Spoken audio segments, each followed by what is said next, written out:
Hello दोस्तों, कैसे हैं आप लोग। तो आज की वीडियो में आप सबके लिए लाया है एनसीईआरटी क्लास 7 का हिस्ट्री का चैप्टर नंबर 5 है शासक और इमारतें। इसका जितना भी महत्वपूर्ण अभ्यास का प्रश्न उत्तर होगा वह सभी आपको इस वीडियो के माध्यम से जानेंगे। तो आइए देख लेते हैं। पहला क्वेश्चन है, वास्तुकला का अनुप्रस्थ टोडा निर्माण सिद्धांत चापाकार सिद्धांत से किस तरह भिन्न है। तो आइए इसका आंसर हम देख लेते हैं। अनुप्रस्थ टोडा निर्माण 7वीं और 10वीं शताब्दी के मध्य वास्तुकार भवनों में और अधिक कमरे, दरवाजे और खिड़कियाँ बनाने लगे। छत, दरवाजे और खिड़कियाँ अभी भी दो ऊर्ध्वाधर खंभा के आर पार एक अनुप्रस्थ सहतीर रखकर बनाए जाते थे। वास्तुकला की यह शैली अनुप्रस्थ टोडा निर्माण कहलाई जाती है। चापाकार सिद्धांत दरवाजे और खिड़कियों के ऊपर की अधिरचना का भार कभी कभी मोहरावों पर डाल दिया जाता था। वास्तुकला का यह चापाकार रूप था। नेक्स्ट क्वेश्चन 2 है, शिखर से आपका क्या तात्पर्य है। तो मंदिर का शीर्ष जिसके नीचे गर्भगृह स्थित होता है मंदिर का शिखर कहलाता है। नेक्स्ट क्वेश्चन 3 है, पितरादुरा क्या है। तो उत्कीर्ण संगमरमर अथवा बलुआ पत्थर पर रंगीन ठोस पत्थर को दबाकर बनाए गए सुंदर सा अलंकृत नमूने को पितरादुरा कहा जाता है। नेक्स्ट क्वेश्चन नंबर 4 है, एक मुगल चारबाग की क्या खास विशेषता है। तो मुगल चारबाग की क्या खास विशेषता है। पहला, चार बाग 4 समान हिस्सों में बटा होते थे। दूसरा, यह बाग दीवार से घिरे होते थे। तीसरा, बाग कृत्रिम नहरों द्वारा 4 भागों में विभाजित आयताकार अहाते में स्थित थे। नेक्स्ट क्वेश्चन नंबर 5 है, किसी मंदिर से एक राजा की महत्ता की सूचना कैसे मिलती है।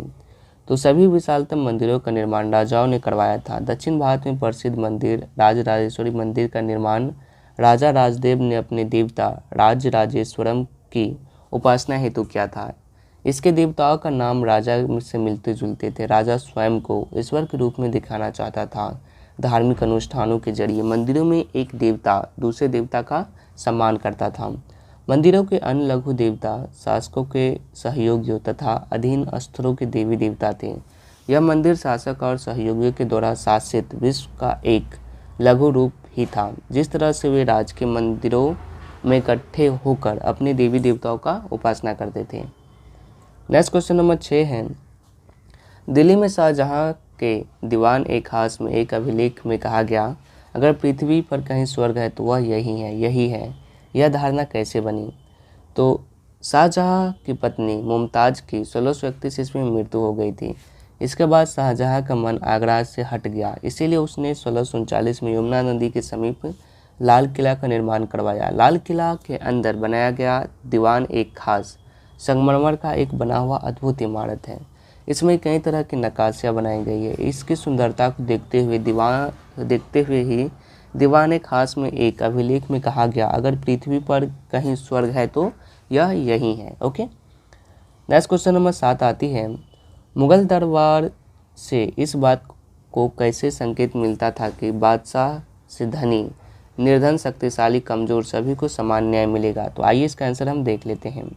मुगल दरबार में निम्न बातों से संकेत मिलता है कि धनी, निर्धन, शक्तिशाली, कमजोर सभी को बादशाह से समान न्याय मिलेगा। पहला, बादशाह के सिंहासन के पीछे पितरादुरा के जराऊ काम की एक श्रृंखला बनाई थी, जिसमें पौराणिक यूनानी देवता अर्फियस को बीजा बताते हुए चित्रित किया गया था। दूसरा, ऐसा माना जाता है कि अर्फियस का संगीत आक्रामक जानवरों को भी शांत कर सकता था और वे शांतिपूर्ण एक दूसरे के साथ रहने लगते हैं। तीसरा, शाहजहां ने सार्वजनिक सभा भवन का निर्माण यह सूचित करता है कि न्याय करते समय राजी ऊंचे और निम्न प्रकार सभी के लोगों के साथ समान व्यवहार करेगा और सभी सद्भाव के साथ रहेंगे। नेक्स्ट क्वेश्चन नंबर 8 आती है, शाहजहानाबाद में नए मुगल शहरों की योजना में यमुना नदी की भूमिका क्या थी। तो शाहजहां ने दिल्ली में यमुना नदी के तट पर स्थित सलीमगढ़ स्थान पर शाहजहानाबाद की नींव रखी थी, क्योंकि वह स्थान कई दृष्टि से उपयुक्त था। पहला, यमुना नदी के तट पर होने के कारण इस जगह को पीने के लिए पानी आसानी से उपलब्ध था। दूसरा, यमुना नदी के तटवर्ती भाग प्रायः समतल था। तीसरा, दिल्ली में शाहजहानाबाद में उसने जो नया शहर निर्मित करवाया था उसमें शाही महल नदी पर स्थित था। ओके, अगर आप इसका PDF डाउनलोड करना चाहते हैं तो नीचे डिस्क्रिप्शन में लिंक है, आप वहां से जाकर डाउनलोड कर सकते हैं। क्वेश्चन नंबर 9 है, आज धनी और शक्तिशाली लोग विशाल नगरों घरों निर्माण करवाते हैं। अतीत में राजाओं द्वारा उसके दरबारियों के निर्माण किन मायनों में भिन्न था? अतीत में राजाओं तथा उसके दरबारियों के निर्माण निम्न प्रकार से आज के धनी और शक्तिशाली लोगों के विशाल घरों से भिन्न थे। पहला, अतीत के राजाओं अधिकांश घर पत्थर के किले के रूप में निर्मित थे। दूसरा, किले को सुरक्षित करने के लिए किले के चारों ओर गड्ढे खोदे जाते थे। तीसरा, उनके आवास ऊंचे स्थल पर बनाए जाते थे। चौथा, सुरक्षा को विशेष महत्व दिया जाता था। ये कुछ क्वेश्चन है जिसको आपको स्वयं करना है। तो आज के वीडियो में बस इतना है। तो आज के वीडियो में जाना शासक और इमारतें, इसका जितना ही महत्वपूर्ण क्वेश्चन आंसर था अभ्यास का, वह सभी आपको इस वीडियो के माध्यम से बताया गया। वीडियो पसंद आया तो वीडियो को लाइक कीजिएगा, चैनल को सब्सक्राइब जरूर कीजिएगा और यह वीडियो देखने के लिए आप सभी का बहुत बहुत धन्यवाद।